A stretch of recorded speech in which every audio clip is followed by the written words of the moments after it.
अब देखिएगा, अब अपने चैप्टर को आगे बढ़ाते हैं। अब आर्टिकल है 7.6 कॉशी रेजिड्यू थ्योरम। अब आगे आने वाली जो एक्सरसाइज है उसमें आपको ये ध्यान रखना है, सभी क्वेश्चन में जो है ये कॉशी रेजिड्यू थ्योरम हमारी लगेगी। इसमें जो आपका फंक्शन होगा वो एनालिटिक फंक्शन होगा, जो फंक्शन होगा वो एनालिटिक फंक्शन होगा, लेकिन उसमें जो है कुछ फाइनाइट नंबर ऑफ पोल्स हो सकते हैं। तो अभी आपने पीछे वाली एक्सरसाइज में देखा रेजिडी निकालना आपने सीख चुका है। अब सारा चैप्टर जो है वो रेजिडी पर ही बेस्ड है, और अब हम सीखेंगे कि रेजिडी की हेल्प से जो है अब हम किस तरह से जो है अपने डेफिनेट इंटीग्रल की वैल्यू निकालते हैं। अब ये देखिएगा अपनी थ्योरम का स्टेटमेंट, ये let if F Z is analytic within and on a close contour C. आपका जो फंक्शन है एफजेड वो एनालिटिक है किसी कंटूर सी के अंदर, except at a finite number of poles, लेकिन उसके पास कुछ फाइनाइट नंबर ऑफ पोल्स हो सकते हैं। देन ये फार्मूला आपको अप्लाई करना है, integration C F Z D Z equal to 2 pi I summation R positive. आपको ये फार्मूला अप्लाई करना है, integration C F Z D Z equal to 2 pi I summation R positive, where R positive is the sum of residue of F Z at all its pole within C. जो summation R positive है वो summation R positive आपकी सारी रेजिडी का सम होगा, लेकिन यहाँ पर ध्यान रखना है आपको उन्हीं रेजिडी का सम निकालना, उन्हीं रेजिडी का सम आपको लेना है जो पोल आपके कंटूर सी के अंदर पड़ रहे होंगे। उन पोल का आप जिक्र नहीं करेंगे जो कंटूर सी के बाहर होंगे, सिर्फ आप उन्हीं पोल पर रेजिडी लेंगे जो कंटूर सी के अंदर होंगे। अब हम थ्योरम को वेरीफाई करने वाले हैं।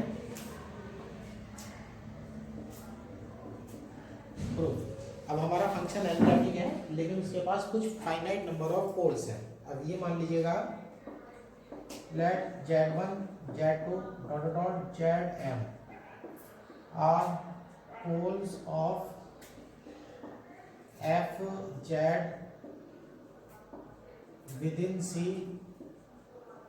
ऑफ ऑर्डर, कुछ ऑर्डर मान लेते हैं, या z1 z2 dot dot zn कर देते हैं, of order m1 m2 dot dot mn। ये पोल के आपने ऑर्डर ले लिए हैं। अब ऐसे करिएगा,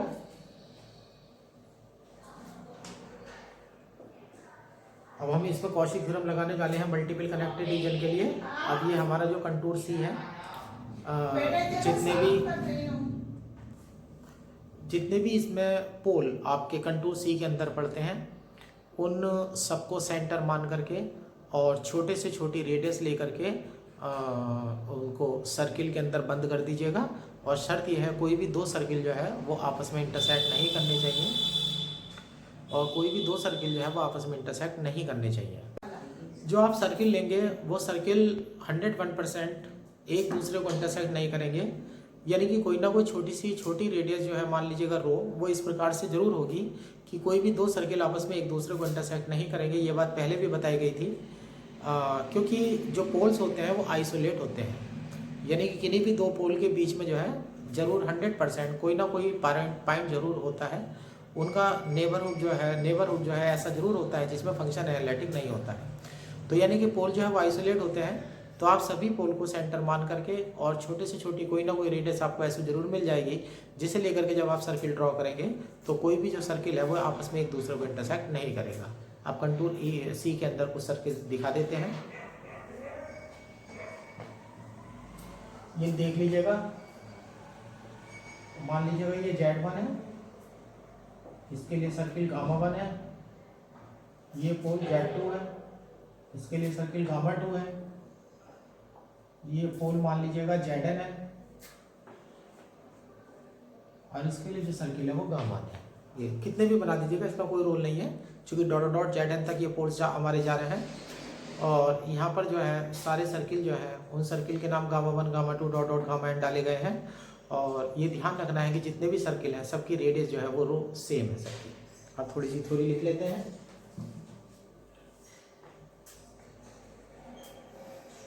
construct circle gamma 1 gamma 2 dot dot gamma n with center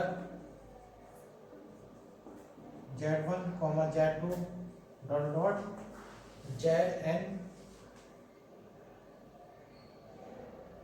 and having radius rho and having radius rho which is so small that all circles lie within C and do not intersect and do not intersect। जो circle लिए गए हैं उनमें से कोई भी सी के बाहर नहीं होना चाहिए और वो आपस में इंटरसेक्ट भी नहीं करने चाहिए। अब कॉची थ्योरम ले लेते हैं।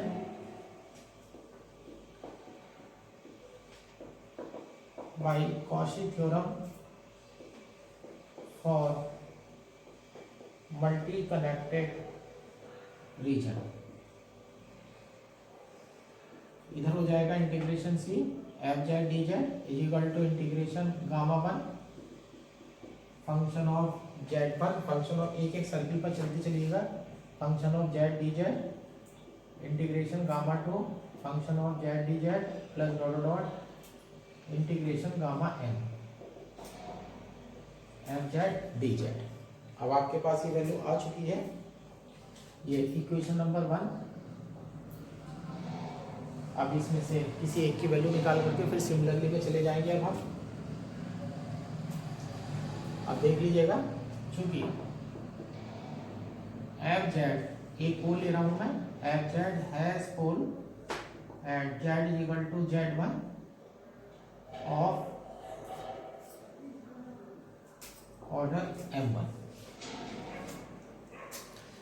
जो एफ जेड है उसके पास एक pole Z equal to Z one पर है और उसका जो ऑर्डर है वो m1 है। पोल तब आता है जब लॉरेंट सीरीज में फाइनाइट नंबर ऑफ टर्म्स आते हैं और हम इसका ऑर्डर m1 अगर कह रहे हैं तो इसमें हाईएस्ट टर्म जो है z माइनस z1 की डिनोमिनेटर में m1 होनी चाहिए। अब हम एफ जेड को लिख देते हैं, we may write F Z is equal to, ऐसे कर लीजिएगा, एक फंक्शन फाइवन जेड डाल दीजिएगा, ये पहला वाला पद है जिसमें पॉजिटिव टर्म आती है, और प्लस दूसरे में डाल दीजिएगा summation R is equal to 1 to order तक चले जाना m1 B R upon Z minus z1 की पावर आर के सिग्मा देखिएगा कहाँ तक गया है, सिग्मा की वैल्यू आर की वैल्यू m1 तक गई है, तो यहाँ पर z माइनस z1 की हाईएस्ट पावर जो होगी वो m1 होगी। तो इस कारण से हमारे पोल का जो ऑर्डर हो जाएगा वो m1 हो जाएगा, क्योंकि पोल का ऑर्डर हमारा हाईएस्ट पावर होती है। अब इसमें ये रफ कर देता हूँ मैं।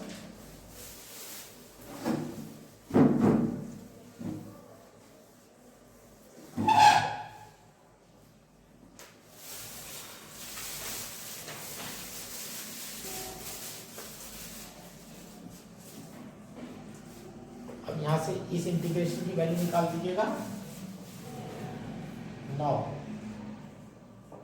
Integration gamma one F Z D Z is equal to integration gamma one phi one Z D Z plus summation R is equal to 1 to m1 integration gamma one B R upon Z minus z1 की power are.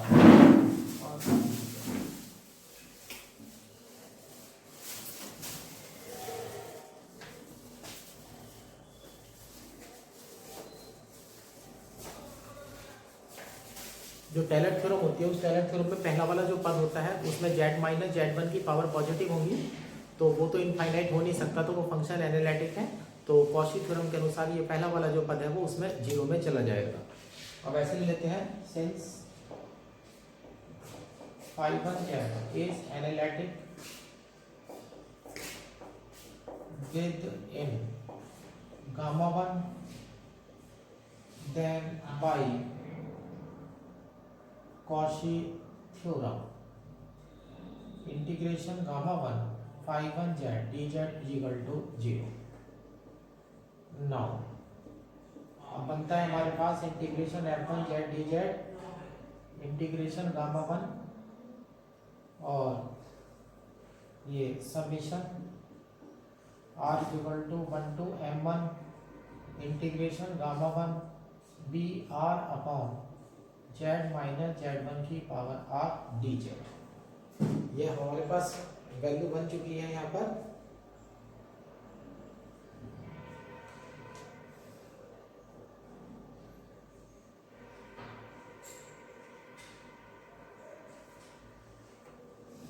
अब यहाँ पर देख लीजिएगा b small b तो constant है, बाहर आ जाएगा, इसे भी खोल दीजिएगा। समेशन ये integration gamma one F Z D Z equal to b1 integration gamma one D Z upon Z minus z1 plus b2 integration gamma one D Z upon Z minus z1 का whole square plus dot dot and so on.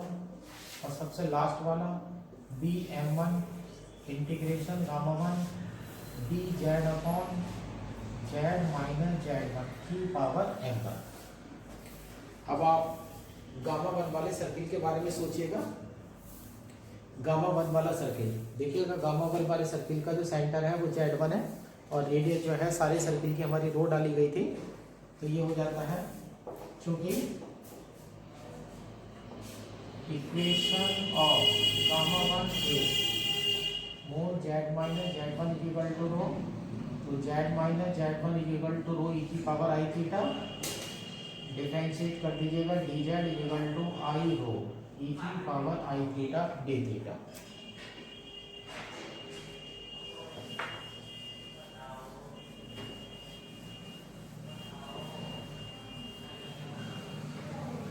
अब आप देखेंगे जब ऊपर वाले integration में ये वाली वैल्यू रखूंगा तो सारे इंटीग्रेशन जो है वो जीरो में चले जाएंगे, सिर्फ एक इंटीग्रेशन बचेगा जिससे वैल्यू मेरी b1 प्राप्त होगी। और b1 जो है पीछे वाली डेफिनेशन के अनुसार रेजिडी होती है, तो वो मेरी हो जाएगी residue at z equal to z1। तो ये हो जाती है now integration gamma one F Z D Z equal to b1 limit 0 से 2 पाई हो जाएगी D Z I rho E की पावर आई थीटा रो ई की पावर आई थीटा डी थीटा। अब सब में देखिएगा वैल्यू डालते चलिएगा यहाँ पर प्लस b2 0 से 2 पाई आई रो ई की पावर आई थीटा डी थीटा, नीचे हो जाएगा रो स्क्वायर ई की power 2 I theta plus dot dot यहाँ बी m1 इंटीग्रेशन 0 से 2 पाई आई रो ई की power I theta D theta upon rho to the power m1 E to the power I m1 theta.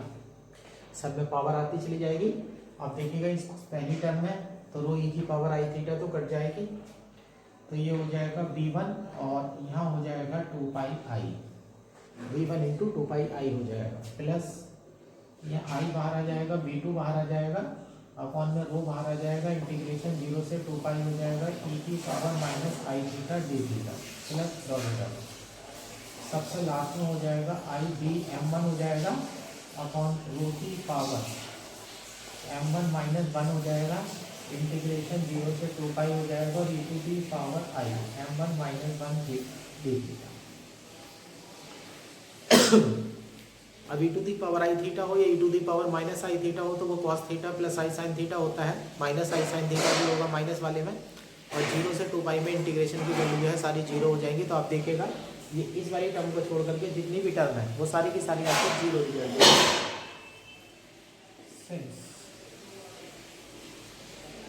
Integration 0 से 2 pi e to the power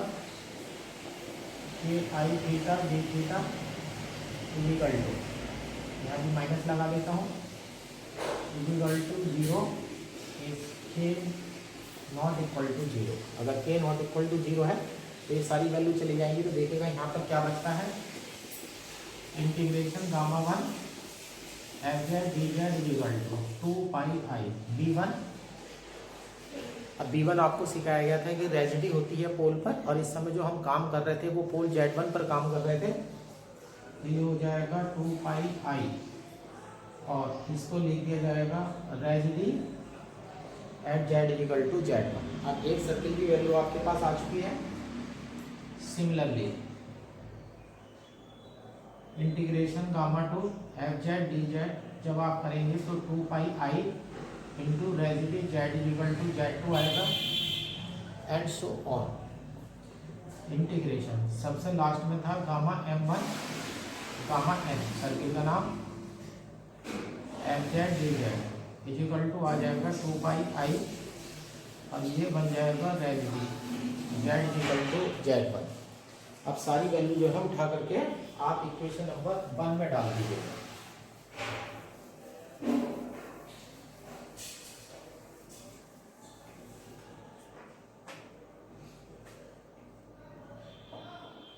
put in equation 1 integration C F Z D Z is equal to 2πi, सब में से common आ जाएगा residue at z is equal to Z1 plus residue at z is equal to Z2 plus dot dot residue at z is equal to Zn।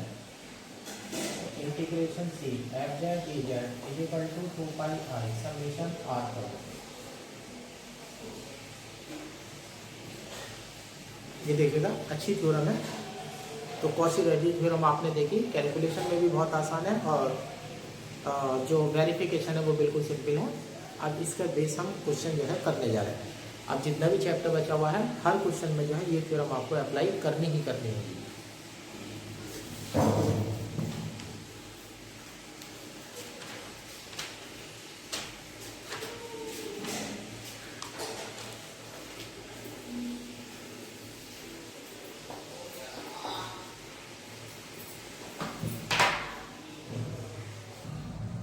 Saving की start करते हैं। पहला question evaluate by contour integration. Integration दे रखा है evaluate 1/2πi integration c और e to the power ZT upon Z square plus 2Z plus 2 dz around the circle C with equation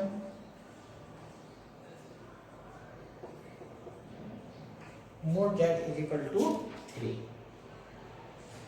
mod z is equal to 3 है। अब देख लीजिएगा यहाँ पर बुक में e to the power ZI लिखा हुआ है, वहाँ करेक्शन कर लेना, ये e to the power ZT है। अब आपको क्या करना है इसमें फंक्शन, अभी जो कॉची-रेजी थ्योरम थी उस कॉची-रेजी थ्योरम में integration C F Z D Z equal to 2πi summation r positive था।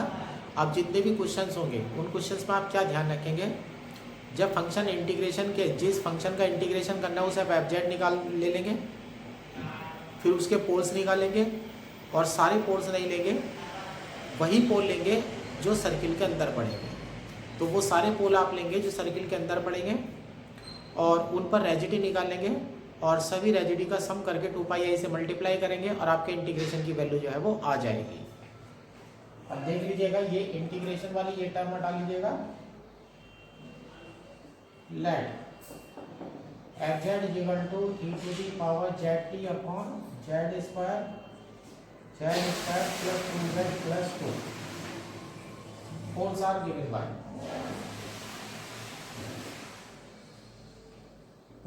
are given by Z square into Z square plus 2Z plus 2 is equal to 0। तो Z स्क्वायर इसे लिख देंगे आप Z plus 1 का whole square plus 1 is equal to 0।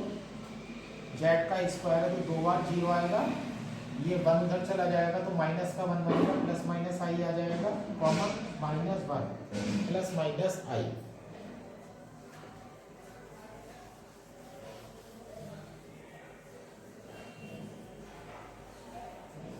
Z equal to 0 हो गया, 0 यहाँ पर 2 बार आया है तो ये डबल पोल हो गया आपका, और बाकी -1 प्लस i और -1 माइनस i सिर्फ एक बार आए हैं तो ये आपके सिंपल पोल हो गए। Z equal to 0 is double pole order 2 है इसका, z is equal to -1 plus i comma -1 minus i are simple pole.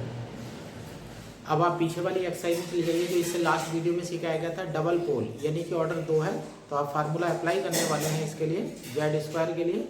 Differentiation से आप फार्मूले से डिफ्रेंशिएशन से ये रिजल्ट तैयार करेंगे। अब इसके मैं अलग अलग पॉइंट बना देता हूँ। First point, residue at z is equal to 0 और ये मेरा डबल पोल है। जिसने आपको पोल दिया है उसे छोड़ करके बाकी सबको F5 जेड में डाल दीजिएगा। तो आप ऐसे करिएगा, F Z is equal to 5 Z upon Z square बेहद 5 जेड। अब देख लीजिएगा 5 जेड की वैल्यू ये हो जाएगी ई की power z t upon Z square plus 2 Z plus 2। ये आपका 5 जेड हो गया। आप देखिएगा आप पूरा चैप्टर में जो रेजिडी निकालनी पड़ेगी तो उसके लिए ज़रूरी है आपको ए वाली एक्सरसाइज कम्प्लीटली और अच्छी तरह से आपको आनी चाहिए। अगर ए वाली एक्सरसाइज में प्रॉब्लम होगी तो आगे फिर सब जगह प्रॉब्लम होती चली जाएगी। सारा खेल अब रेजिडी का ही है। तो ये 5 जेड हो चुका है। अब मेरा ये डबल पोल है तो residue at z is equal to 0 1 upon factorial 1 हो जाएगा, d5 अपॉन डी जेड हो जाएगा, जेड इज इक्वल टू 0। तो ये हो जाएगा d upon d z e की power z t upon Z square plus 2 Z plus 2 and Z is equal to 0। Divide two लगा दीजिएगा, z square plus 2 Z plus 2 और e to the power z t का t e to the power z t minus हो जाएगा e की power z t denominator का z square, sorry इसका differentiation करेंगे तो 2 जेड प्लस 2 हो जाएगा और नीचे हो जाएगा Z square plus 2 Z plus 2 का whole square Z equal to 0। अब जेड की जगह 0 डाल दीजिएगा, ई की पावर 0 1 हो जाएगी। यहाँ देखिएगा ऊपर, यहाँ पर 2t मिलेगा आपको माइनस, यह 0 हो जाएगा, ई की पावर 0 1 हो जाएगा, माइनस का 2 मिलेगा और 2 का स्क्वायर 4 मिलेगा। तो ये हो जाता है t माइनस 1 अपॉन 2। ये रेजिडी आ चुकी है जेड इक्वल टू 0 पर, है ना, जेड इक्वल टू 0 पर आ चुकी है। अब हम रेजिडी निकालने जा रहे हैं -1 प्लस आई और -1 माइनस आई पर, 2 पर रेजिडी निकालने जा रहे हैं। सेकंड पार्ट, अब एक पोल मेरे पास -1 प्लस आई है, एक पोल -1 माइनस आई है। Second part, F Z equal to है ई की पावर जेड टी, ई की पावर जेड टी। अब यहाँ देख लीजिएगा ई की पावर जेड टी और ये जेड स्क्वायर पड़ा हुआ है। अब ये आपकी क्वाड्रेटिक इक्वेशन, इस क्वाड्रेटिक इक्वेशन के 2 ही रूट आए थे। अब इसे ऐसे लिख लीजिएगा जेड माइनस अल्फा और जेड माइनस बीटा करके, तो ये हो जाएगा जेड प्लस 1 माइनस आई, दूसरा हो जाएगा जेड प्लस 1 प्लस आई। अब मेरे को सिंपल पोल है तो सिंपल पोल अगर है तो मैं कैलकुलेशन करने के लिए लिमिट वाला फार्मूला प्रयोग करने जा रहा हूँ।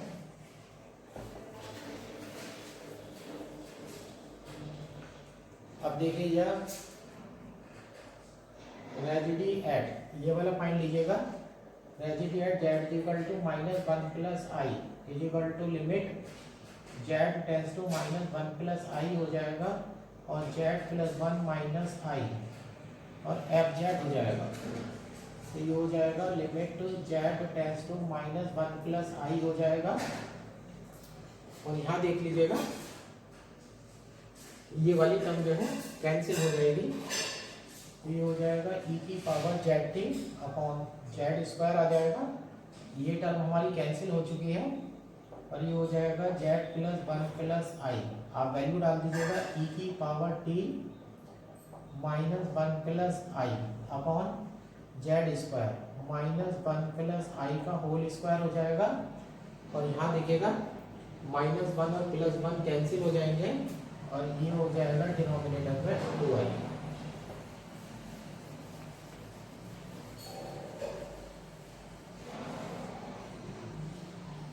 जो वैल्यू है आपकी वो 2i हो जाएगी। अब यहाँ देख लीजिएगा, चूंकि -1 प्लस आई का जब आप होल स्क्वायर करेंगे तो 1 आएगा, माइनस का 1 आएगा, माइनस का 2i आएगा। तो ये माइनस का 2i हो जाएगा, तो ये हो जाएगा e to the power t minus 1 plus I upon ये माइनस का 2i हो जाएगा, 2i हो जाएगा, आई स्क्वायर की वैल्यू माइनस का 1 बनेगी, माइनस माइनस प्लस हो जाएगा, तो e to the power t minus 1 plus I upon 4। Tragedy आ गई है।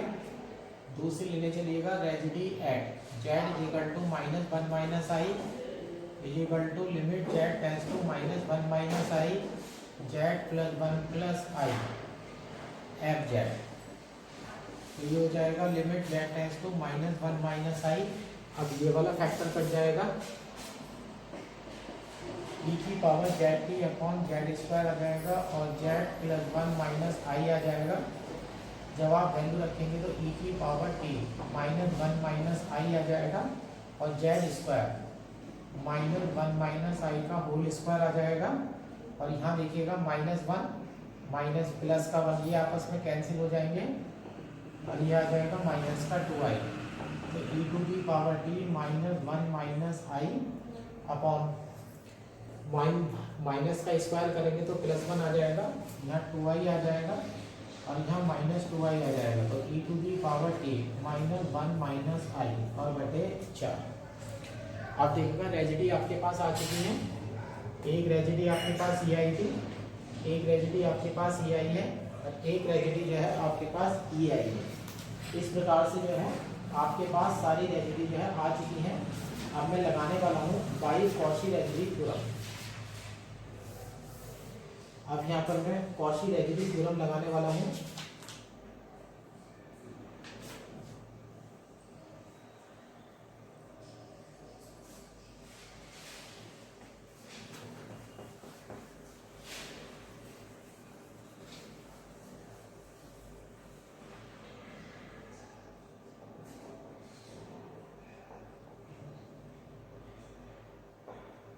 By Cauchy residue theorem integration C F Z D Z is equal to 2 pi i summation r positive.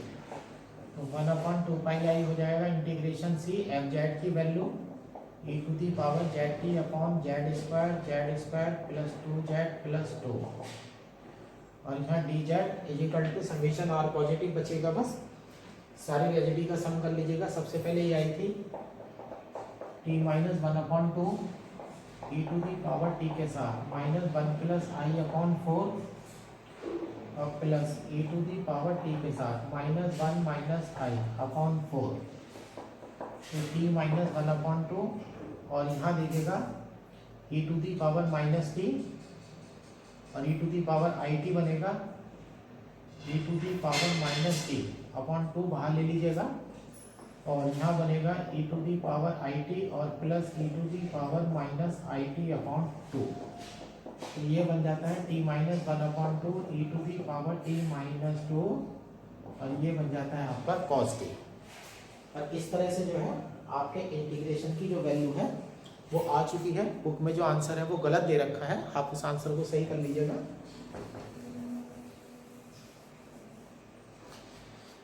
ये ध्यान रखिएगा। इस वाले चैप्टर में अभी मैं थोड़ा स्लो चलूँगा क्योंकि अभी आपको रेजिडी निकालने की प्रैक्टिस नहीं है। जब आपको रेजिडी निकालने की प्रैक्टिस हो जाएगी तो समझ लीजिएगा इस चैप्टर में 50% जो आपके लिए होमवर्क होगा।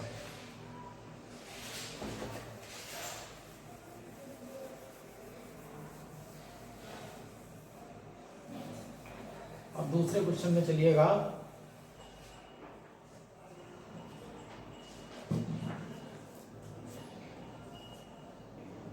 Second question, by contour integration i is equal to 0 से 2 pi d theta upon 3 minus 2 cos theta plus sine theta. अब ये देखिएगा इस तरह के जो है ढेर सारे क्वेश्चन, इस तरह के ढेर सारे क्वेश्चन आपके सामने आने वाले हैं।